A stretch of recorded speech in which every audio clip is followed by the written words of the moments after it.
magaalaa Shaakkisoo keessatti dargaggeessa akka malee nama rakkisu.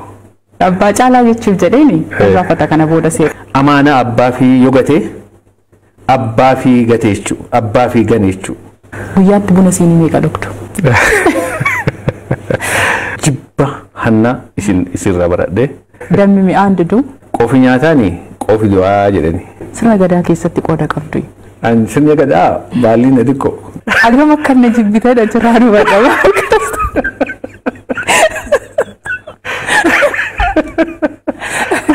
Kabajamoo gaafa siniin jedhan jaalattan jedhan. Mammaaksumaan naaf xaayirtu amma.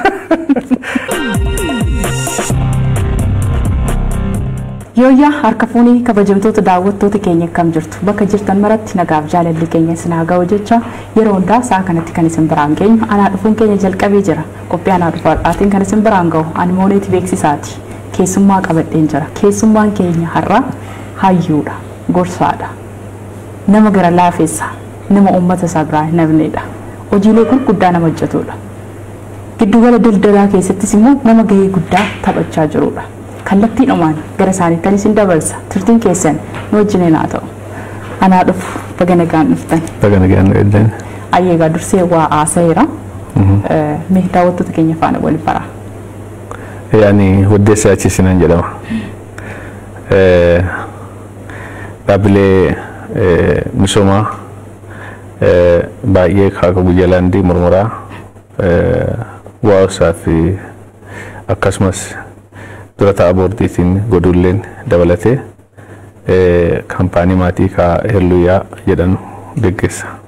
Ayyee kana qofaas miti. Tibba kana doktoreetii kabajaa biyya Beenii Yuunivarsiitii Siitii Salamoon irraa argataniitidha kan jirani. Waa'ee isaas waan haasofnu hedduudha kan nuti qabnu isaanirraa waan baay'ee barattu. Mee doktor namoonni hedduun abbaa caalaa jedhu. Anis abbaa caalaa jechuuf jedheeni gaafata kana booda seera. Seera hin cabsu doktoratti deebiseera duraan obboon jedhaayyuu ergan abbaa caalaa immoo dhaga'ee abbaa caalaa jechuu eegalee ammaa booda warri abbaa caalaa jedhanis warri obboo jedhanis hin afaanii kana booda doktora kabajaa Waddeessaa yaachisiitiin kan waamamtan waan ta'eef namni seera kana cabsee gaafatamaan. Indo gongorree garuu abbaan caalaallee sulleen gahii ilma kiyya hangafaa kallacha kiyyaa yoo isallee na yaaman komii hin jiru. Komii hin jiru eega Oromoon ilma hangafaatiin waamama waan ta'eef innis akkuma tokkotti ta'ee immoo gammoojjii keessaniitiinis immoo kabaja argame sanaanis waamuunis dirqama jedheetiin mee doktor guyyaatti buna siinii meeqa dhugdu? Buna waa uumuu fi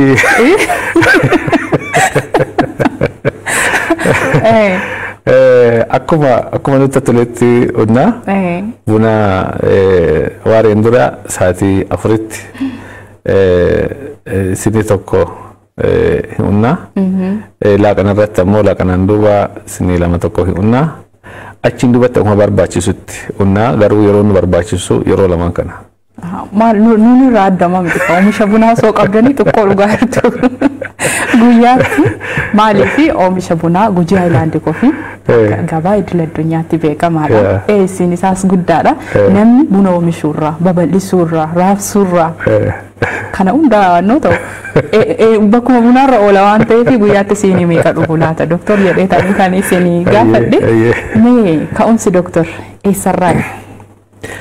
Ka'umsi kiyya ilma horsiisee bulaateen maatiin kiyya loo horsiisaa diqqeennummaa kiyya jalqabee maatii kiyya qarqaruu ka jalqabeen tika yabbiitiin yabbiitisuu jalqabee yabbiirraa gara loon gugurdoottisuu eegalee loon kanaa fooraan godaansennaa yeroo tokko tokko loon keenya baay'ee waan ta'aniif foora jechuun loon baay'inna adda tokko yoo fakkanan maatirra godaansanii bakka dheeda marra mataa qabu horaa fi haya nyaachisuu horoo baasuu bakka loon furdisu kana deemanii qubatanii fooraan qubatanii kanaaf hangafoota kiyya gula hojii kana hojjetaa ture ka'umsi kiyya achirra. Achirraa ilma horsiisee bulaati. Egaa Gujii horsiisee bulaadha. Biyya aannaniiti, biyya dammaati, biyya bunaati, biyya warqeeti. Isin kana hundumarraa qooda qabdu jedhan. Ni gara oomisha bunaatti akkamittiin seentan? Oomisha bunaa kana bara 1992 hariyaan kiyya tokko jira Boojaarsoo deemaa jedhanii inni qajeelchaa biiroo qonnaa aanaa keessa geggeessaa ture.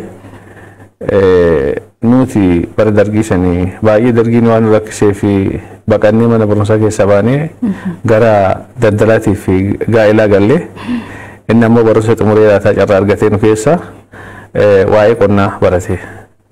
Achiin duubatti ammoo qabeenyi naannoo keenyaa keessumattuu buna kana irratti xiyyeeffannee akka hojjennu hojii qilleensarraa deemnu kana qofa doonteen akkaataa hojii dhaabbataa hojjennuun gorsa nu kennanii gorsa isaanii fudhannee raataatiin yeroo jalqabaatiif godina keenya keessatti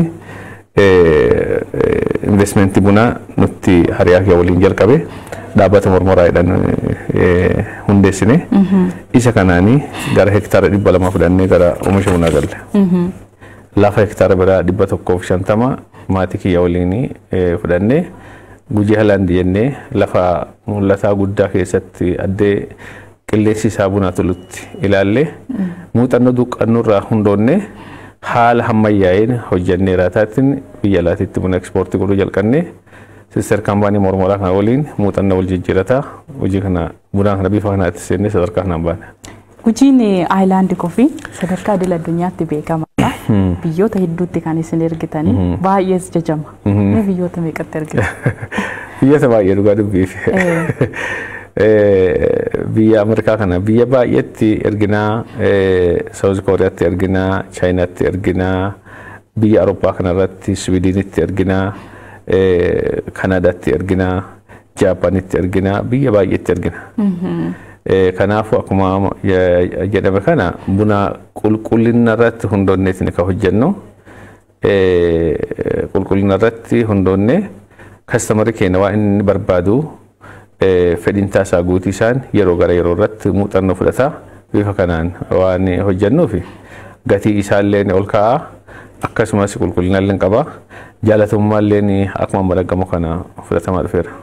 Eeyyan kana qofaa miti waldaan bunaa idil addunyaa waggaa 60 dura dhandhama bunaa beekamu ture tokko Gujii Aayilaandii Koffii keessatti argateedhaan. San biraanis immoo beekamtii fi badhaasa argataniitu.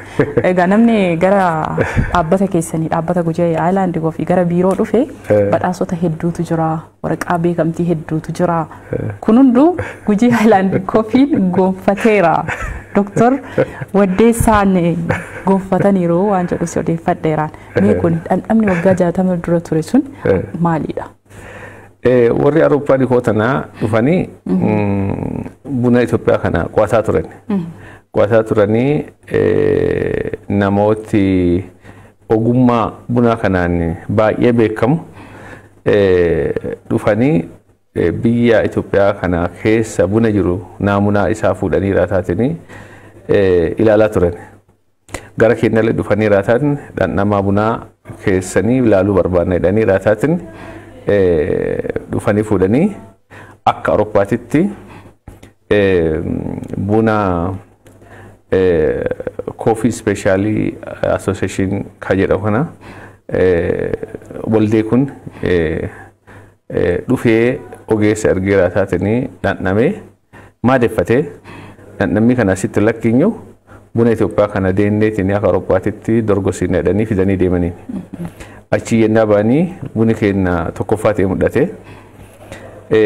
Warri ogeeyyiin baay'een dhandhamni kun waggaa 60 dura dhandhamni akkanaa kun amma haga sanii badee ture eessa dhufe jedhanii barbaasa dhufanii haga lafa buni kun irraa argame dhandhee ilaaluu mallee jedhanii anuu isaan qabadhee deemee haga warroo keenya Gujii Halaandii deemanii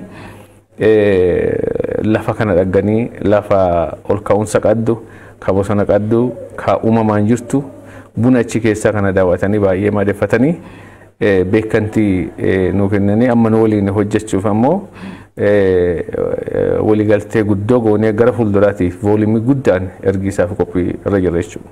Eegaa sadarkaa biqiltuu xixiqqoo oomishuurraa kaatanii amma dhaqee laaboraatooriin qoratamee bunni sun dhamdhamoota garaagaraan kun hadda baafamee amma qulqullummaa isaa eeggatee biyya alaatti ergamutti kan hojjetan warshaa guddaadhas kan qabdani san keessattis immoo nuti amma laalleetiidha kan nu jirru qulqullinni isaa kunis immoo baay'eedhuma kan jajamuudhaani bosona uumamaa keessaa buna ba'u jedhames namoonni hedduun kan kaasanidha.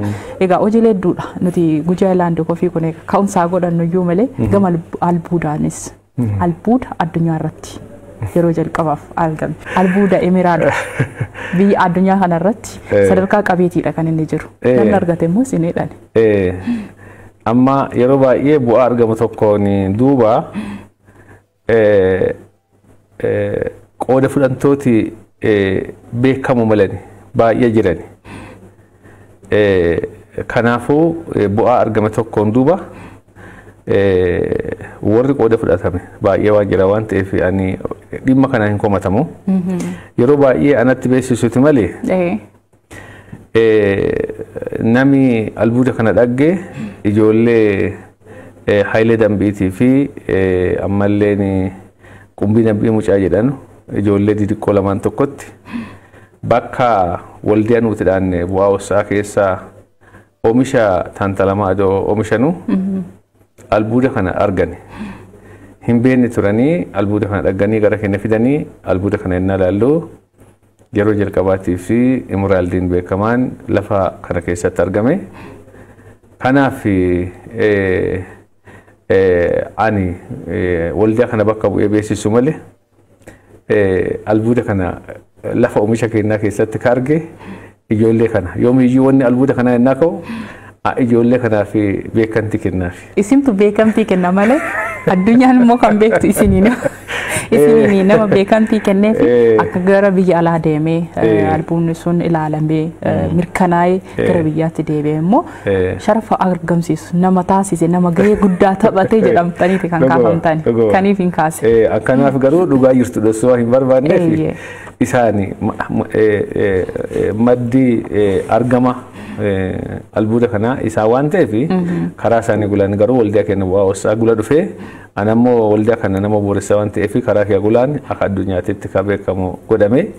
Yeroo ammaa kana keessatti ammoo naannoo sanatti albuudi Emeraaldiidhaan kun baay'ee baay'ee muuziyeemii addunyaa keessatti yeroo jalqabaatiif waggaa 5 duratti galmaa'ee Neework Taayimsiin galmeessee Itoophiyaan argannoo haarii addunyaa argitaniirtanii baga gammaddanii jedhameera taatanii gaazexaan addunyaa irra tokkoffaa sun hangaas duuchii dhaqqanne jechuudha. Egaa baga gammaddan ammas irra deebuudhaan maaliif biyyi keenya albuudhaan biyya badhaateedha. Isaan immoo dhaloonni gahee kanatti taphatee addunyaa kanatti waan gurguddaa beeksisaa jirtu. Tokko albuuda biyyi keenya qabdu bunnis gaheedhuma albuudaati. Sansaniin immoo addunyaan kun biyyattiin Oromiyaan maal qabdi jedhanii fuula isaanii as garagalchanii Oromiyaan waan qabeenya bal'oo ishiin uumamaan qabdu uumamaan badhaate kan akka beekaniif immoo gahee taphattaniitidha kan jirtanii. Mee jireenya keessanii galma bakka keessaniidha kan haasaa jirru garuu bakka kaatanitti mudannoon isin mudate hedduutu jira. Agaa kasaartanii jedhani. Daldaluma kana keessatti baankiin mana qabsiistanii qabeenya hundaayyuu dhabdanii turtanii jedhan mee waa'ee isaa haasofna. Mudannoon naqunname baay'ee ture. Diqqeenummaa kiyyarra jalqabee ani maatii kiyya keessatti baay'ee maatiin kiyya na jaalataa ture. Keessumattuu abbaan kiyya tika looniitiif baay'ee na jaalata waan ta'eef mudannoo achirraa yoo ka'e natti tola. Barumsa kana ijoollee naan duraa hundumaa barumsaa galchee ati mana barumsaa hin galtu loon kiyya keetii. Kanaafuu ilma boodaati. An sagalaffaa dhaladhee. Tola. Anaan duuba garuu ijoollee nama jirti. Haa ta'u yeroo san namni tika loonii akka dansaa ga'ee jiru hangafoota kiyya ana ture. Tika loonii irratti waan addatuuf ati galtu loon kiyya keetii ati ka loon kiyyaatii naan jedha. Loon fooraa keessatti tika keessan nuta dhufe guyyaa tokko kadhadhee jennaani garaa isaa tuqamee taa'ee jedheetini na eeyyamee mana barumsaa gale. Mudannoon kiyya achirraa ka'a. Tole. Achiin hoo. Kanaaf ammoo chaalenjii guddaa ture yeroo sanii barumsa kana waraqati akkam dubbatee akkam barreeffamaa akka jedhu yoo waraqati kun barreessee isa dubbisee du'ellee fin qoru jedha ture. Anaaf waan baasaa tokko bakka waan maadeeti anaaf dubarra ammoo baradheennaan wama kasoo dabatta fakkaata. Garuu yeroo sani anaaf waan guddaa ture. Achiin duuba dargiin anaa kutaa 10 baradhu magaalaa Nageelle keessaa ana barachuuf fideenaan deebi'e wanni hundi nu gara dirree waraanaa yeroo jedhan san keessatti qabaniiti manaan deemanii achitti magaalaa Debre Maarqos keessaa badee deebi'e bulii 4 keessatti shaakisootti gale. Waraana keessatti illee gahee qabdan tole. Garuu fedhiinsaa hin qabu ture. Lubbuu namaa ajjeesisaa fi natti ulfaata amantaan kiyyaallee waan eeyyannee fi dirqamaa waan deeme waan ta'eef. Garuu akkuma baasaa achi ba'ee gale malee haali achi ba'u natti cimaa ture. Kanaaf achi galiin dubatti akkuma ta'e barumsa sanii gara 11 tare addii kutadhee barumsarraa gara daldalaa seene. Daldala keessa eega seeneen dubatti bu'aa baay'ee argadhee bara 1986 akka lakkoofsa Itoophiyaa kana kisaaraan guddaan tokko na dhaqqabe. Kisaaraan kun na dhaqqabe waggoota natti lakka'e. Achi magaalatti dhaladhetti deebi'ee shaakisootti deebi'ee mana Nageelletti ijaaradhee jalqaba mana ijoollummaa keessa ijaaradhee ammoo baankiin qabamee narraa fudhatame. Mana kana deeffachuuf garuu baay'ee yaalee maqaan kiyyaa magaalaa keessatti mana Waddeessaa achisi gurgurtaaf jedhanii calbaasee na baasan namooti baay'ee durii achi keessatti na beeku duuchiin baay'ee mataa qabataa ture baay'ee qaanonnee ture waan baay'ee nama qaanessaa ture itti dhiinyee isa dhumarra gaafa mana san gurguran ijoollee mana san keessatti barsiisee guddisee amma barumsa fixxee godina san keessatti abbaa taayitaa ta'ee waajjira galiiwwanii itti gaafatamaa ta'ee gurbaan daadhii kuraa jedhan waan kana dhaggee quuqame calbaasii seenee bituu malee mana kana deebinyoo malee jedhee naan mari'ate hin danda'amu jedhee achiin dubatti inni haadha mana kiyyaa waliin mari'atanii aduun quban qabaatiin maqaa ishiitiin dorgomee deebi'eetinii calbaasiinii injifatee mani kun bifa saniin deebi'ee bitamee naa deebi'e. Baay'ee namatti tola. Waa malee hin kaasne Doktor Abbaan Caalaa jedhan abdiin kutu salphaatti harkaan kennuu jedhan milkaa'ina isaatiif iyyuu obsa hin qabudha. Nama salphaatti harka wayiif kennitu miti waan jedhaniif manni keessan illee deebi'ee akka deebi'e isinumti akka fixxanii malee odeeffadhee manni keessan warratti akka argattanii mee Doktor albuuda keessaa warqiidha namni amma Gujiitti dhalatee guddate lafa warqii kana hin qoofarree hin baasnee biyyoo kana jedhu jedhan yaaltaniittu. Yaalirra baay'ee yaalirra. Oomisha aadaa kana mootummaan duraa hin dhoogaa ture sirna Haile Sillaasee keessallee sirna Dargii keessallee dhoogaa turen. Albuuda kana gubbaarratti miidhaa hedduutti uummata keenya gubbaarra dhaqqabe. Miidhaa hedduun kana hin jenne. Ka gara jaarraa tokko amma yeroo ammaa deemuu jiru miidhaa guddaa dhaqqabe. Akkaataa manni barumsaa achitti akka hin jaarreef dhoggamamu. Namni yennaa barate akka tofaa albuuda kana dhoggataa jedhanii keessumattuu sirna abbaa lafaa sirna Haile Sillaasee keessatti gatii guddaa nu kanfalchisaa turanii bara dargii yoo ta'e mana barumsaa eeyyamanii ijaarannuti malee akkaataan sakatta'iinsa naannoo sanatti geggeeffame baay'ee nama warqee harka dhagame akka nama lubbuu nama ajjeese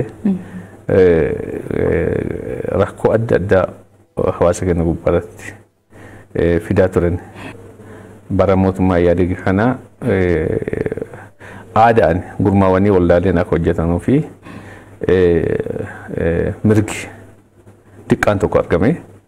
Mirga sarratti hundoonnee bara 1997 dursa waldaa gumii guddinaadhaan tokko dhaanne waldaa kanaan gurmoonne warqee oomishaa bitaa baankii biyyoolessaatti yeroo jalqabaatiif akka dhiyeessinuuf Komishinar Hayilee Gabree nameedhaan tokko isaan tana gurmeesse abbaa baankii Oromiyaa jechuun isaanis baankii qofa hundeessine uummati keenya kun akka isaan abbaa mirgaa ta'anii hojjetanuuf gahee guddaa nama taphatan keessaa tokko.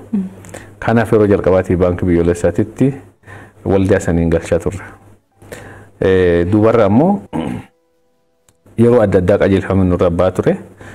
Albuudi kun biyya alaa yeroo jalqabaatti ergine bu'aa guddaa arganne waldaaleen hedduu akka inni gurmaa'ee bifa sanii hojjetuuf fakkeenya guddaa ta'e waldee sun. Adda waldee sun dadhabuuti malee yeroo saniif waldaalee hedduun akka inni kakka'uu fi godhame. Kanaaf anillee ardaa keessa dhaladhetti waldaa xiqqaa tokko gurmeesse. Bara 1999 aanaa sabbaa buruutti ganda qanxichaa keessatti waldaa bu'aa osaa jedhame rakkoo hedduu keessa qaxxaamurreeruun waldaa kana nama naannoo sanii nama 21 dubartii 2 fi dhiira 19 gurmeessinee qarshii 1,100 wal tabaanyee taantalemii fi warqee oomishuu jalqabne. Taantalemii kaan bitaa kaan oomishaa baankii biyyoolessaatti galchaa taantalemii ammoo biyya alaatti ekspoorti godhaa turre. Kaapitaala 21,000 baay'ina namaa 21 kaane albuuda kana hojjetaa turre yeroo ammaa waldee sun baay'ee qarqaarsa waaqayyootiin guddatee miseensi waldaa sanii nama 21 irraa nama 315 ta'ee keessumattuu bara imraaldii argate san imraaldii fi taantalemii hojjetaa yoo diqqaate mataa mataan namni tokko nama 315 gara qarshii 500 ol qoodatee jireenyi nama hagasi ge'u kamaatiin meeqa isa jala jirtu jijjiiramuun mana ijaarratanii magaalaatti galanii ka makiina bitatan ka sadarkaa gurdaa ammaan tana yeroo ammaa tana ga'an jiranii taree akka waliigalaatti waldee sun gamoo guddaa tokko yeroo ammaa kana keessa magaala Shaakisoo keessatti ijaarrate gamoon amma Shaakisoo keessa hin jirti jedhan keessaa tokko ka waldaa kanaati maashineerii adda addaa qaba. Kanaaf waldaa akkanaa kanallee gurmeessinee bifa kanaan uummati kun qabeenya kana akka dhandhamuun gahee kenna taphataa turre. Qabeenyi kiyya kan uummataati jettanii yeroo hundumaa dhaadattu jedhani. Sana keessatti immoo hojii dhabeeyyii hedduuf akka hojii humtan keessuma hojjetaa dhaabbata Gujii Ayilaand qofii keessa hojjetaa 4,000 ol. San biraan immoo manneen barnootaa ijaarsuu irratti, daandii suphuu irratti, uummata rakkate gargaaruu irratti, lammiif cinaa dhaabbachuu irratti uummata Gujii jiraataniif immoo sanyii bunaa ofii keessanii ka'umsa godhatanii kaatan sanyii bunaa fooyya'aa 3,000 ol. Uummata nama 3,000 oliif raabsaa akka turtanii maallaqa arjoomuudhaan akka qalleeyyii gargaaruudhaan asuma immoo bakka dhaabbanni bunaa keessanitti argamu warshaan bunaatti argamu sanattis immoo uummata magaalaa duukamiif birrii biliyoona 5 bishaan dhugaatii baastanii raabsaatiidha kan turtanii hojii gurguddaadha. Keessaayyuu immoo mootummaa cinaa dhaabbachuun nageenya biyyaa irratti egaa biyya sirna gadaati kanallee naa kaastanii gadaa wajjin hidhata sin qabdan sanirraa kaastanii nama nagaa jaalatuudha. Nama bakka hundumatti biyyi nagaa akka taatuuf biyyi akka duroomtuuf hundumtuu hojjete akka of jijjiiruuf dhamaatii guddaa dhama'aa akka jirtanillee odeeffadheetiin jira. Mee kana keessatti gaheen isin shoorri isin taphataa jirtan gambaraanoo maali? Dansa yeroo baay'ee akkuma gaafa isin jedhe abbaa qabeenyaa yoo jedhamu nattan toluu isin jedhe. Wanni ani ofii ofirraa dalagee qabeenya kana horadhe akka hin jirretti amane akka amantaa kiyyaatitti jechuudha. Waan bu'uura jiraa tokko irratti itti fayyadamne malee maddi eebba kennaa qabeenya kennaa jennee ifi yaammannu kun guddaan rabbi waaqummaa jechuudha. Sababilleen lafa gaarii qabeenyaan badhaate keessatti waan nu dhalcheef. Jalqaba irrattu waaqayyooni lafa biqilchitee waan qabeenya lafaa keessaa kennitu akka kunuunsinee eenyuuf jedhame malee wanni nuti ofirraa finne hin jirtu. Lammaffaan anka hojjedhe uummata kiyya waliin hojjedhe. Adoo mul'atallee qabaadhee beekumsallee adoo qabaadhee yoo uummata kana hojjisiisin ifi kiyya hojii kana hojjedhee waa hin dandeenye waan ta'eef qabeenya kiyya kan maqaa kiyya yaamamu jedhamu kanaan duuba hunni mudhannee fi hunni hin beekanne baay'ee jira. Isaan kanaaf yeroo baay'een beekantii kennuu fedha. Sababiilleen buna kana oomishuu fi humna namaa hagan geettu akka barbaachisu hin beekama. Mindaan nuti amma isaanii kennu kun ammoo dadhabbii isaanii kan bakka bu'u miti. Kanaaf ani qabeenya kiyyaa kan uummata kiyyaatti wanni na jechisiisaa isa kana. Kanaaf akka yaadutti hundumaa fi xaba'uu dadhabullee namoota na waliin dadhabaa turan hojjettoota kennaaf addatamummaan ciminaan halkanii guyyaan dadhabanii hojjetanuuf ani isaaniif yeroo baay'ee beekantiif bakka guddaa kennuufi malleessa. Kanaaf bu'aa dadhabbii isaaniiti qabeenya kenna inni lakkaa'annu kun. Bu'aa dadhabbii isaaniiti qarshii nuti qabeenyi nuti ittiin fayyadamnu kun kan biyyittiin itti argamu jirtu kun. Kanaaf kan uummataati kan biyyaati hunda caalaa ammoo waaqa nuu kenneetii fi kanaaf ammoo uummata kanaaf waan dansaa isaaniif oolchaa deebisuu guutuu dadhabdullee waan danda'amu ammoo godhanii fi nama kun hundinuu akka fi danda'e akka carraa ta'eetiin ana jala hojjeta malee nama kun hundinuu ifi danda'e akka kiyya abbaa qabeenyaa ta'e nama biraa carraa hojii akka uumuuf gorsi kiyyaa fi fedhiintaan kiyyaallee waan ta'eef wanni uummati kun karri kun kan uummata kiyyaati wanni na jechisiisaallee gatii diqqoo kanallee akka kanfalu kana goosisallee isa kana. Baay'ee namatti tola. Waa lamatu jira. Abbaan qabeenyaa tokko biyyuma dhalate qofa irratti misoomsaa jedha. Kaan ammoo biyya dhalate baqatee biyya biroo irratti jireenyi naaf mijataadha. Dooktor garuu biyyi hundi kootii. Biyya keessattis hojii guddaa hojjetaa jirtu. Bakka deemtan hundumattuu misooma babal'isuu irratti, daandilee suphuu irratti, waajjiraalee dabalataa, manneen barnootaa dabalataa, barattoota harka qalleeyyii kana hundumaatiif nama hedduu dhamaatanidha. San biraan immoo sharafa biyya alaa argamsiisuu keessatti gahee olaanaadha kan taphachaa jirtanii. Baankiin biyyaalessaas beekamtii isiniif kenneetiidha kan jiru. Mi badhaasuuf waa'ee badhaasotaa haasofna.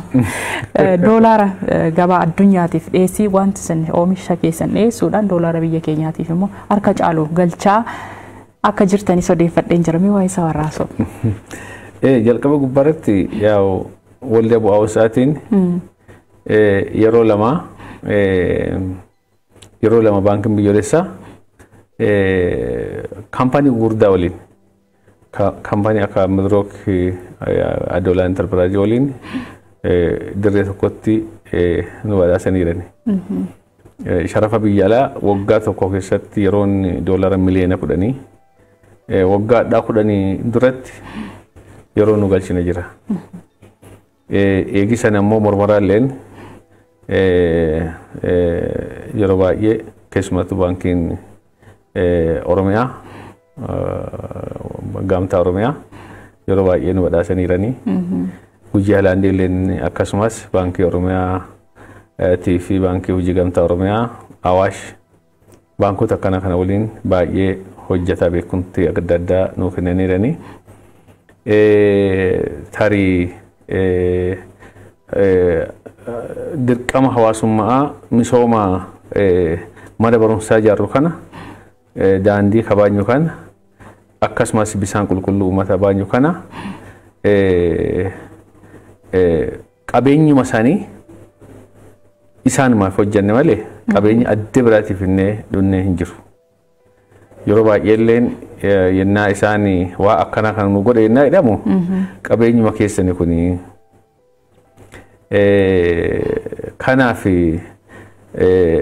karra mataa abbaatti soorataa qabeenyi kun keessanii lafa kana waliin irratti dhalannee tokko kan nuti ittiin dhalatin kan nuti itti dhunne isaan nu affeeranii koyaan nu misoomsa jedhanii affeerraa isaaniitiin affeerraa uummata kanaatiin dhunnee adda isaan qubanne waan ta'eef isuma kana isaaniif qooda isaan ga'a kennineef malee addee biraatiif innee wanni isaanii kenneef illee jirtu. Haa ta'u akka biyyattiitillee ammoo qabeenyi kun seeraan oomishamee akka biyyattiillee wal taqannaa. Akka keessa dhalannelletti kenna akka biyyattiilletti wal taqannaa biyyattiin ammoo sharafa biyyaa argachuu maltee jennee hubantii kanallee abbootii qabeenyaa kamilaallee walii kennaa nuti ammoo gama kennaan qooda kenna hin baana yeroo baay'ee komachaa jiraachuun hin barbaachisu komataa gungumaa jiraachuun hin barbaachisu waan dandeenyu hojjennee waan dadhanne ammoo mootummaalee ta'uu kan biraa gaafannaa kan jedhu kana pirinsipilii kanaatitti amana waan ta'eef wanni lafa keessa dhaladheelletti lafa waggaa dheeraan duratti miidhante hootela intarnaashinaali achitti ijaarree warshaa ammayyaa achi ijaarree warruu sanii bosona san keessatti ijaarruu fi bu'aa qofa aduu hin ta'in uummati sun ammoo carraa hojii achi keessa argatuuti. Narraa baratee ammallee kan biraa abbaa qabeenyaa ta'uuti. Kan hin baratin ammoo baratee raataatiin sammuu fi badhifatu qalbii fi jijjiiratuuti. Kaayoo jedhuuni hojii kana hunda hojjetaa turre. Akkuma jalqaba iyyuu kaastan mindaa kaffaluu bira darbitanii muuxannoo hojii hedduu qooddanii fi akka immoo irraan caalatti ogummaa isaanii gonfataniif biyya alaa deemanii leenji'anii akka dhufan kanachi keessattis immoo bu'aa buusan beekamtii argatan of danda'anis immoo dhaabbata mataa isaaniitiin socho'anii akka hojjetanii gahee kana hunda taphatan muuxannoo kana eessaaf hin ta'e. Muuxannoo kana wanni bu'uura nuu ta'e guddaan akkaataa abbootiin teenya irra nu guddichallee dhiibbaa gaarii jireenya kiyya keessatti fidee jira. Qofi nyaataani qofi du'aa jedhani. Tole. Dhugaadha. Nama qofi dhalatte qofattu qofi nyaataa ka qofi nyaatu ammoo qofu du'aa. Nami isa awwaalu hin jiru nami isa bira jiru hin jiru jedhani. Akkaataa kanaan nu guddisani. Kanaaf tiruuni jedhanii namni waliin dhalate tokko tiru jedhanii tiruuni waliin nyaattu waan nyaattu waliin geetti illee jedhanii nuti mammaakaa nu guddisan. Mammaaksicha naaf idda nama mammaaksa jaalattu jedhe mammaaksuma naaf ixaartu amma. Kanaafuu waan sooratan waan nyaatan waliin ga'an malee waliin nyaatanu seerii jedhamu aadaa keenya keessatti hin jira. Kana qofaa miti qabeenyi guddaan nama ta'e ilma namaa akka ta'e nu barsiisaa nu guddisan. Nami adoo latti tokko yookiin magaalli tokko booji'ame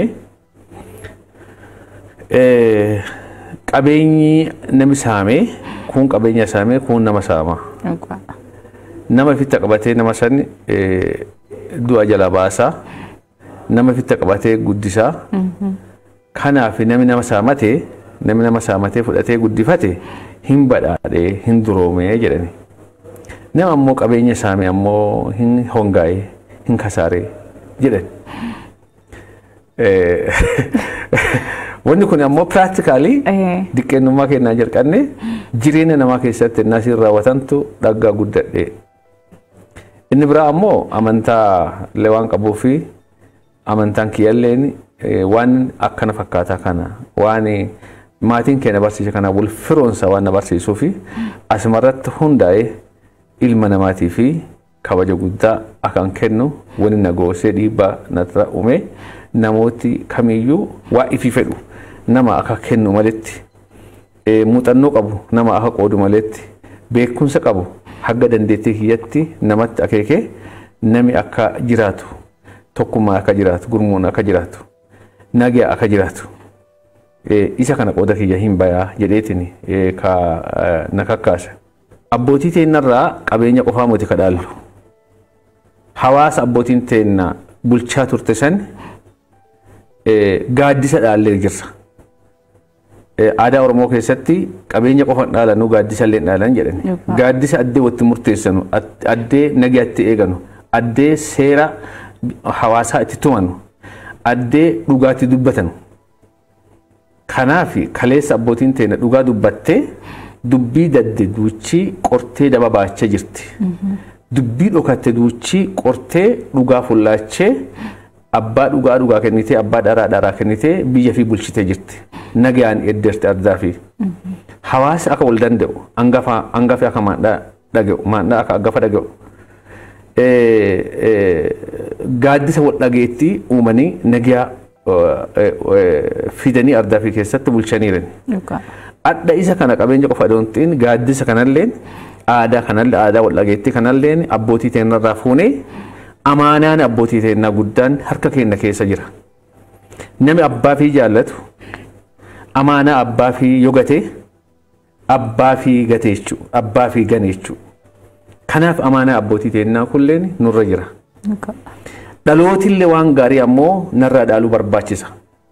Akkuma ilmaan tiyya qabeenya dansaa mana dansaa horii dansaa hin dhaalchisa jennee yaannu abbootii teenyarraa amaanaa fudhanne kaan ilmaan teenyatti dabarsuurra nu jiraatti. Gaafa gadaan tiyya ammoo wanni abbootii teenyarraa dhaale narratti hammaate ammoo seenaan na gaafata. Bara isaanii biyyi teenya akkana teetee bara isaanii rakkoon akkana ardaa kennamuu dantee nuun jedhanii seenaan nu gaafata. Inni kun baay'ee yeroo tokko hirriba nu dhoogga. Amma yeroo ammaa kana keessa rakkoo hawaasa keenya keessa jirtu rakkoo biyya teenya keessa jirtu kana wal dura qabeenyaa ilaalu gadaa teenya amaanaa nurra badee ka jedhullee na yaachisa waan ta'eef hojii kana hunda qooda kiyya wanni akka ba'uuf na goose keessaa tokko isa kana. Baay'ee namatti tola. Dhugaadhuma dubbachuudha. Mee asumaan sirna gadaa keessatti qooda qabdu. Waa'ee goduullee asiin kaasna dhaabbanni goduu birrii bileena sadiitiin dhaabbate jira. Kaayyoo fi mul'ata olaanaallee fuulduratti qaba. As keessattis shoora cimaa akka qabdan beeka. Kaayyoon isaas maalidha? Sirna gadaa keessatti immoo maal qabdu gahee gaaliitti? Sirna gadaa baaliin xiqqoo. Hayyuu waan taataniif achi keessatti hayyummaan kun sinirraa ifa.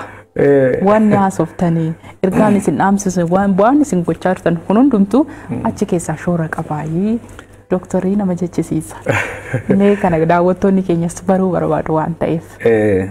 Baaliin xiqqoo innaa siin jedhu gaannaa kiyyaa doonteen sadarkaa gara raaba gadaatitti dhufanii yuuba dhufanuu baatu dhufanutti jira waan ta'eef ana amma abbootiin tiyya amma asiin dubatti waggaa murtaa'een dubatti gadaateeti. Ana achiin dubatti ammoo abbootii tiyyaan duuba waggaa 40 eegadheetiin yoo dhaqqabu ta'e gadaatee amalee. Sinaa qaqqabsiisa. Sadarkaa isaa hin gahu garuu ilma abbaa guddifatee jedhanii aadaa teennatti ilma abbaa guddifatee jechuun ani abbaa guddaa jalatti guddatee jedhanii abbaan kiyya nama guddaa nama beekaa hayyuu biyyaati isa jalatti guddadhe seera gaaddisaa kanallee gaafa nuti ijoollee addee gaaddisaatitti harka qabee nu geesse achitti dubbii baradhaa dubbii gaaddisaa baradhaa nuun jedhee dubbii gaaddisaa achitti dhagaa guddanne. Yeroo san nuti hin dubbannu teennee qofa caqanna hin baranna caqasuun waan baay'ee nama barsiichi. Kanaaf abbootiin gadaallee yennaa seera dabarsitu achitti argannee ijoolleen hundinuu dhaloota hundinuu murtii abbootii gadaa kana seera abbootii gadaa kana akkaataa biyyaan bulchanu akkaataa diinagdee fi guddisanuun irraa dhagaa guddanne waan ta'eef gaheentii achiin hanqattullee waan aadaa sirna gaaddisaa kanaa fi ammalleen sirna gadaa kana dhagaa waan guddannee fi inni kun ammoo haga sani dubbii gaaddisaa akka nuti beennu nu godhee jira. Waa'ee goduutiin waa wal qabate goduu kanallee yaadaa turre. Yeroo baay'ee waan albuuda naannoo teennaa bayu waggaa dheeraa 80 ol akka magaalaa jaarraa tokko deemisa jiru kana keessa uummata komii qaba. Bara duuchi komii haasawaa akka wadoo hin ta'in qabeenyi kun nuti bira dhalannu malee ka biyyittii waan ta'eef biyyittiin sharafa biyya ala barbaadde waan ta'eef nuti gurmoonnee seera mootummaan barbaadu guutannee ifumaa kennaa hojjannee mootummaan sharafa biyya alaa itti argannuti karoora jedhu ifi keessaa qaba ture. Dhimma kana harii'ooteeti yaa waliin yaada wal jijjiirataa turre. dhimmuma kanatti guddataa dhufee nu keessatti guddataa dhufee waggaa 3 duratti waldaa kana gurmeessinee hawaasi hundinuu haala waan qabuun sheerii bitatee raataatiin abbaa qabeenyaa ta'e abbaa mirgaa ta'e qabeenyi kun kaampaanii kun kiyya jedhee itti addatee maashinerii fedheennaa fidanii qabeenya meeqa'innaa asitti dhangalaasan akka abbummaa itti dhagatantu tuufii akka eegatee bu'aalle keessa qooda fudhattootalle akka ta'uu fi yaadi kun nu keessa bule waan ta'eef isa kanarratti hundoonne goduu kana dhaanne hawaasa keenya kan naannoo sanatti dhalate ka Booranaaf Gujii ka Baalee naannoo Oromiyaa keessatti abbootiin qabeenyaa hundinuu keessatti hirmaattee sheerii bitattee waan dandeettuun walta baafatanii mootummaan irratti deeggarsa gaafanne akka hojjannuu fi yeroo ammaa kana keessatti mootummaan yaada kenna san kaayoo kenna san nurraa fudhate keessumattuu lafa albuuda warqii sookoo guddaa kuusaa guddaa qabdu okkotee akka argannuu fi keessattuu mootummaan naannoo Oromiyaatiif ministeerri albuudaa akkasumas waajjirri isaaniif albuudii Oromiyaallee gahee guddaa nu taphatanii waggaadhaa tiin dura laayisensii kana harka nu kennanii yeroo ammaa kana keessatti qo'annaa gaggeessineetiin qophii oomishaa xumuratiisa jirra jechuudha. Sana qofaa miti egaa waan baay'eetu jira. Waa'een Dr. Asaamee Nom tibba kana egaa yuunivarsiitiin Siitii Salamoon biyya Beenitti argamu doktora kabajaa siniif kennee jira. Akkamitti sin argate? Siitii Salamoon yuunivarsiitiin kuni anaas sildeef gaafii. Angaaffii na ta'eera. Doktor nama ofiin himan ofiin beeksisanii hojii isaanii qofa hojjetani. Akkamittiin barbaadee luqqisee akkamittiin argate waan jedhu gaaffii na taatee jirti. Anis dhugaa dubbachuu fi anallee fi gaaffii ture. Garuu yuunivarsiitiin kun beekamtii kan naa kenne isaan duratti barattooti gamtaa Afrikaa waggaadhaatiin dura waa'ee kiyya odeeffannoo dhaganii qo'atanii namoota murtaa'e tokko nama gara ijaa tokko Itoophiyaa keessaa beekamtii kennan jedhanii saapiraayiz na godhanii waajjiruma kiyyannatti seenanii beekamtii naa kennanii namoota waan gaarii hojjetu waggaa waggaan wal dorgomsiisnee dhalootaaf fakkeenya nama ta'u abbaa qabeenyaa ka uummata fi jaallatu ka biyya fi jaallatu keessaa waan argatu qabeenya isaa hundee isaa ka uummataa ka ta'e jennee dorgomsiisna jedhanii aduun hin beekin ijoolleen seenaa kiyya beektu dhaabbata kana keessa na dorgomsiiftee beekamtii na kennan. Warri kun ammoo beekamtii kennee qofa duubatti hin deebi'u. Beekamtiin nuti kennineef kun ammoo sirrii moti. Beekamtii dogongoraa kennineef moo dogongora kenneef jedhanii qo'atan. Waajjira kiyya dhufanii anaan duuba mana kiyya maatii kiyya duuchee akka dhufanii dubbisan dhaqanii waa'ee kiyya ammoo namoota odeeffachuu jalqabanii ani hin beeku hagan hunda duubarra ammoo isteeppiitti aantulletti nama kana badhaasuu mallee jedhanii seenaa kiyya ammas karma gamtaasaniin sadarkaa Afrikaatitti namoota dorgomee badhaasatti aanu fudhachuu malee jedhan keessa nama jaanni as biyya kana keessa badhaasan keessa ana fudhatanii waa'ee kiyya qo'ataa turanii torbaan lamaan duratti akkuma waggaadhaa gammada tasaa na fidan sanii waraqaa yuunivarsiitiin mirkaneessite fi ammallee badhaasa biraa qabatanii dhufanii amma immoo gammadii yuunivarsiitiin kun sadarkaa Afrikaatiin gamtaan barattoota Afrikaa haala isiin gulaaltee dhiyeessiteen doktora kabajaa isii kenniteertiidhanii bifa kanaan doktora kabajaa naa kennan. Baga gammaddan. Dhugaa amma sirra deebiidhaan baga gammaddan maqaa daawwattoota keenyaan namni Oromoon qabdu namni nama beekuun kana hojiin keessani isin qoban qabdanii ofiin himne ani kana hin jenne hojiin hojjettan bu'aan isin buustan garuu duuba keessanis sadarkaa kanaan isin ga'e ammayyuu umuriin keessanii haa dheeratuun jala haasawaa achirratti taasistanitti. Haadha warraa keessan galateeffattanii turtan. Egaa abbaa manaa cimaa dubartiin jabduu fi cimtuun akka jirtullee jedha Oromootu jedha. Mee waa'ee haadha warraa keessanii waan baasaa araasuun. Waa'ee haadha mana kiyyaa atu fixxee jirta. Jabummaan isaanii akkuma jirutti garuu bu'aa bahii waliin dabarsan hedduudha. Kan hin dagatamnedha. Adeemsa bultii waggaa 31 illee yeroo dhiyoollee kabajattanii turtanii. Isas egaa sarpiraayizii isin godhaneedhaan isin quba hin qabdanii waan maatiin qopheesseena namni jiruuf jireenya isaa keessatti egaa waan hedduu dabarsa. Galateeffannaan haadha warraa isaa namni mana isaatti maatii isaa hin kabajne namni mana isaatti hin galateeffanne nama laatiin yoo galateeffate yoo kabaje bu'aa hin qabu. Isinillee kanaaf jettanii galateeffattanii jirtu. Eenyu jedhamee maqaa isaanii Raanuu Ka'aati. Haati mana kiyyaa kan jaaladhu baay'ee daannaa biroo jedhanii. Ani isi qofaa miti waaqatti aansee ammoo isi galateeffadhee kaasii nagee waaquma.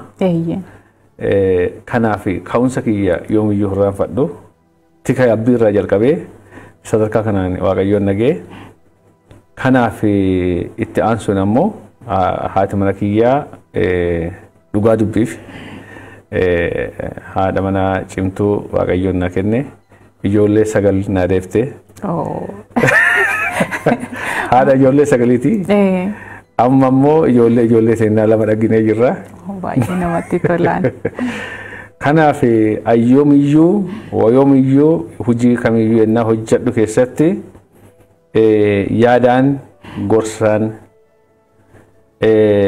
na waliin hojjechuun qeenaa qabachuun ijoollee guddisuun waa'ee mana kiyyaa yoomiyyuu yaadee hin beeku.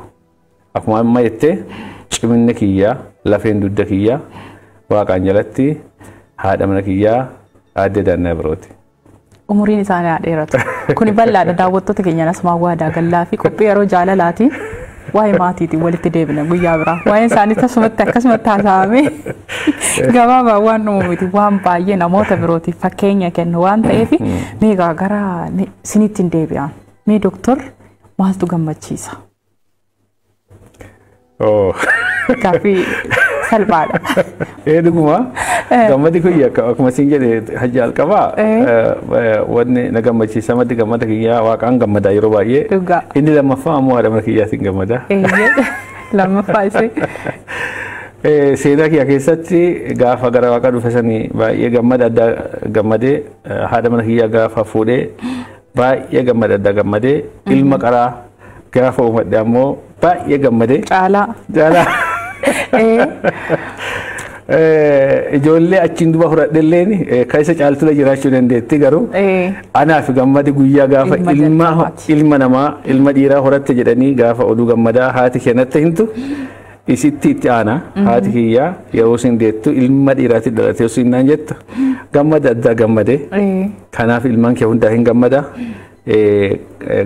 Maddi gammada kiyyaa gugurdaan isa kana wanni nama jaalachiisa wanni nama gammachiisa baay'ee. San cinaatti immoo nyaata keessaa wanti jaalattan wanti jibbitan jiran horsiisi ilma horsiisee bulaati. Horii keessatti egaa nama horii eegaa turedha. Aannan itti aannan hin jaalattan jedhan dhugaadha. Loonii waan guddadheef waan loonii kana. Jaaladha. Faallaa naasee.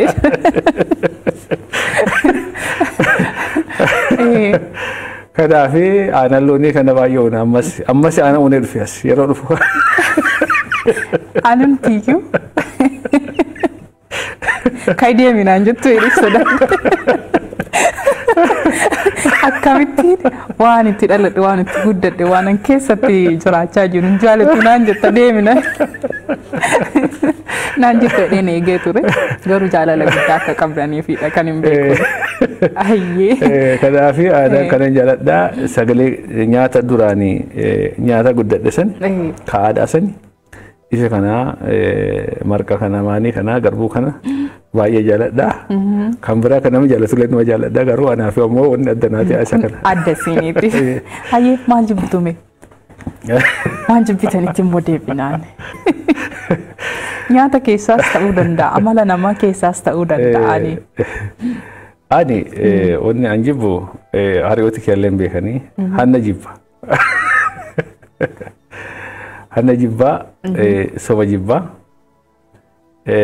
fakkeessanii jiraachuu hin jibbaa namoota waa hin jiraatin jiraadhee ifi fakkeessu namoota waan dubbateen hin jiraatin innatti an tolu.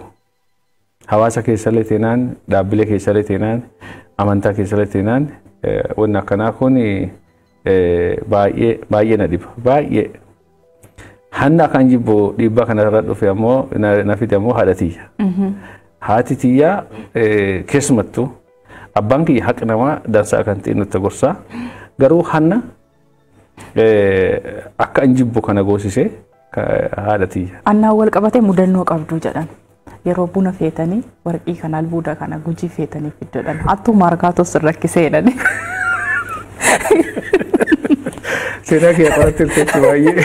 Hattuu maarkaatoo sirrakkisnaani biyyi nagaa qabdu biyya hin hannee hattuun hin jirre eessa jennaani magaalaa duukamii jedhan jedhan. Waan qabdan achi bulchitanii gara maarkaatoo.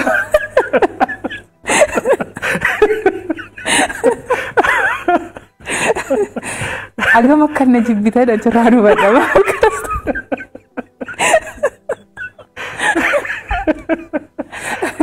Mee seenaa sana na haasofsiisaa baruun barbaada. Dhuguma ammamni namni biyya hattuun hin jirre keessa jedhee iyyaafate amma kana gujii bahee dhufee duukan bulee gabaa margaatu. Deemsi kun akkam ture doktar? Adde gaarii na gaafatte.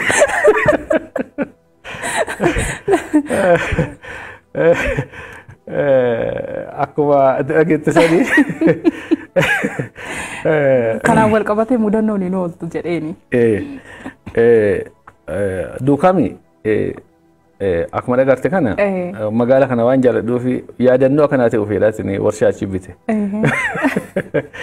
Warqii baay'ee keessattuu bara 1997 jalqannee baankii biyyoolessaa kana warqii guddaa keessaa turre gumi guddinaatti jalqannee bu'aa osaalleen dhuunfaalleen asiddi keessaa yeroo turu keessatti qabeenya kun qabeenya guddaa. Kanaaf konkolaataa hedduulleen yeroo dhagarru magaala Duukami kana naanna'ee achi bulaa maaniif jennee gaafannu hattuu hin jirtu. Uummatni naannoo kana mootummaa waliigalee hattuu balleessaa hin jirtu jedhanii warri nu fe'ee deemuun illee ta'ee yeroo tokko tokko makiina fe'ii isaatti fe'annee deemna. Atoobisiin kun xiqqoo nuun tolu waan ta'eef baay'ee jaallanna magaala kana. Karaa dheeraa kana hundumaa dhunnee yoo magaalaa kana keessa seennu akka mana keenya seennetti. Eeguun raftanii bultan.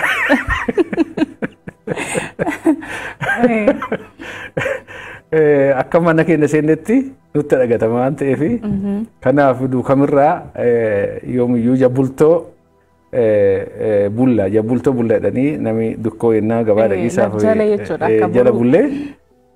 Jennu wanni akka Duukami nutti hin tolu. Adda immoo magaala akkasiisaniitti warshaa kana ijaarree yaadannoo isaanii bifa akkanaatiin ni godhu kenna. Baay'ee natti tola amma hojii hojjedhe kamuu keessatti baay'ee magaala kanaa. Anna baay'ee akka jibbitan sanirraa ka'eetanii odeeffadhe. Egaa doktar dhugaadhuma dubbachuudhaaf waan baay'ee otoo kaasne waan hedduu kaasnaan dhaloota kanaatiifis yeroo keenyatu nu daangeessa. Dammi mi'aan diduu beekaa gara diduu jedhani yeroo biroollee akka walitti deebina abdii qabna gara xumuraatti sagantaa keenya fidaa jirra. Mee doktor dhaamsisin dhaloota kanaaf qabdan waan guddaa isinirraa baratu waan ta'eef ergaan isin dabarsitan. Akkasumas waan anaan hambise immoo jiraate lakki kan hambiste kan jette yoo jiraate. Waan baay'ee hamburteen jirtu. Dhaloota kanaaf wanni an dabarsu aggafa waan tokko dubbadhee ture.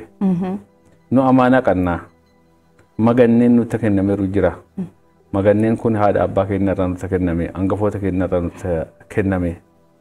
Warra nuu fedhee dhalooti isaaniin duuba akka jiraatu fedhee lubbuu fi wareegee nu kennee jira. Nami amaanaa qabu ammoo nami irra rafanu hin rafuu jedhani.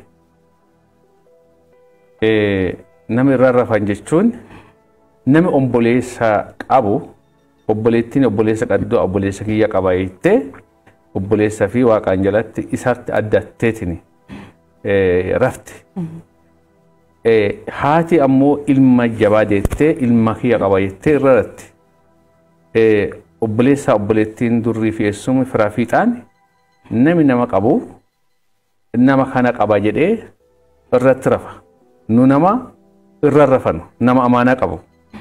Amaanaa abbootii teennaa nama qabu. Amaanaa haadhotii teennaa nama qabu. Amaanaa dhalootaan nama qabu. Kanaaf akka feene gajannee akka feene teenee akka feene yeroo dubbannee waan feene hojjannu amaanaan kun seenaan koo akka nu gaafatu dagatuu irra nuun jiraattu keessattuu dhalooti yeroo kanaa hariirooti kiyya ta'ee hangafooti kiyya warri naan duubaa ta'ee ijoolleen kiyya kanaaf seenaan nu gaafata wanni hantuu dalannee dansaa dalannee kanaaf wanni yeroo ammaa kana keessatti biyya keenya keessatti raawwatamuu jiru kun dhugaa dubbii fi hirriba naan kennitu yeroo baay'ee. Namooti ana waliin hirmaatee nagaa biyya kanaa eegisaaf uummati keenya nuuf sababa kennaaf namooti qooda siyaasaa hin qabne qeerraa buqqa'ee rakkoo meeqa keessa yeroo seenu keessatti nyaata dhugaatiin nattan toltu daldala kee nattan tolu. Kanaaf namoota baay'ee waliin dadhannulleen namooti baay'ee akka amaanaa kana qabu hin dagata waan ta'eef amaanaa abbootii teennarraa haadhotii teennarraa fudhanne akka hin daganne seenaan akka nu gaafatu waan dalannu kana keessatti dhalooti keenya akka qabatu dhaansa kana dabarsuu barbaada. Carraa jiraachuu ka arganne kanarratti hundoonnee tokko biyya kanaa fi nagaa finnee lama ifilleef maatii kennalleef biyya kennalleef waliigallee qabeenya uumamaan badhaate ka Waaqni nuu kenne kana hojjannee biyya tana gara sadarkaa guddinaatitti qooda keenya baay'isaan akka hojjannu dhalootaaf dabarsuu barbaada. Guddaa galatooma. Mul'anni dooktorii fi dhaadannoo isaanii ni dhuma maali? Dhuma kun isatti hin cimnu. Dhaadannoon keessan maalidha? Mul'anni keessan maalidha? Dhaadannoon kiyya mul'ata kiyya yeroo baay'ee namni tokko qabeenya qabatee deema kun ammoo hattu nama kana waliin deema. Namni kun lattitti dhiitee kutaa tokko keessa siree mala qaba achi keessatti qubatanii turanii. Amma namni kun hattuun koo akka nama kanarraa fudhatu beekee mala tokko dhabatee albuuda kana bakka tokkoon maffate. Bakka tokkoon maffateetiin rafe. Hattichi ammoo barbaadee dhabe ganama ka'iisaa kaa'eennaan bakka maasee kaanii fudhate. Waan tokko si gaafadha. Qabeenya harka qaddu kana edana dhuffatteerta akkana dhuffatte beetti amma laa baafatte adduma qabeenya kanatti dhuffatte natti miyennaani boraatii keetii jalatti dhuffadhe jedhee hidhate. Inni ammoo boraatii fi jalaa doo hin laalin gara biraa ilaalaa ture. Ala ilaalina eegantummaan ta'ina qabeenyi keenya boraatii keenya jala jira. Qabeenyi keenya sammuu keenya irra jira. Qalbii yoo jijjiiranne mana keenya keessa eebbiin jira. Ardaa keenya keessa eebbiin jira. Kanaafuu hiree qooda fi nami ardaa fi keessatti argatee badhaadhee duroomee akka jiraatu waan ta'eef dhaadannoon kiyya isa kana. Baay'ee namatti tola. Ulfaadhaa umrii dheeraa jiraadhaa. Ammas galmi keessan fuuldura malee hin geenye. Karaarra jirtu adeemsi keessan itti hafuun siniin jedha. Egaa osuma jennu osuma jennu dhumarra geenyeetidha kan jirru Dooktora Kabajaa Waddeessaa Yaachisii Bulaatu. Bulaa horaa gabbadhaan isiniin jedha. Badhaadhinni keessan itti hafuun. Isinillee jiraadhaa guddaadhaa addee nuti geenye kana ga'aa caala. Leel jenneerra ulfaadhaa yeroo keessan nuu laattan istiidiyoo keenyatti argamuudhaan dhaloota kanaatiif waan muuxannoo fi mudannoo keessan nuu qooddaniif galatoomaan isiniin jedha. Kabajamtoota daawwattoota keenya kan hordofaatiin turtan qophii anaa dhufuu keenyaatiin Dooktora Kabajaa Waddeessaa Yaachisii Bulaatu wajjiniin turtii taasisneerra akka baratan muuxannoo isaaniirraa akka qooddattan abdii qabna. Qophiin anaa dhufuu keenyarraa kana fakkaata. Torban keessummaa birootiin kan wal agarru ta'a. Yeroo keessan nuu laattaniif waan turtii taasisaniif guddaa galatooma. Horaa bulaa deebanaa.